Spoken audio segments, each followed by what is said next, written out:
অপূর্ণ রয়ে গেল শেষ ইচ্ছা।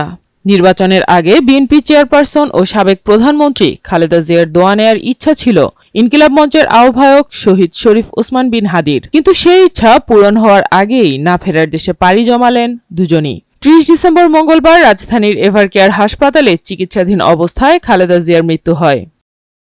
তার মৃত্যুর পর ইনকিলাব মঞ্চের ঢাকা বিশ্ববিদ্যালয় শাখার মুখপাত্র ফাতিমা তাসনিম জুমা এক ফেসবুক স্ট্যাটাসে জানান, শহীদ শরীফ ওসমান বিন হাদি খালেদা জিয়াকে গভীরভাবে ভালোবাসতেন এবং তাকে বাংলাদেশের বেগম জিয়া বলে ডাকতেন। তিনি লেখেন, নির্বাচনের আগে বেগম জিয়ার সঙ্গে দেখা করে দোয়া নেয়ার প্রবল ইচ্ছা থাকলেও সজ্ঞানে সেই সুযোগ আর হয়নি।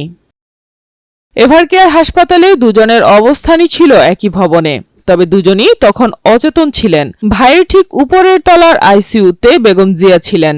ঝুমা লেখেন, বাংলাদেশের ভাগ্যাকাশে কি এমন দুর্ভোগ নেমে আসছে জানি না, যার জন্য আল্লাহ সব আপসহীন দেশপ্রেমিকদের তা দেখার আগে নিয়ে যাচ্ছেন। আল্লাহ বাংলাদেশের উপর রহম করুক, আল্লাহ আমাদের উপর রহম করুক। সাইমা আক্তার, নয়া দিগন্ত।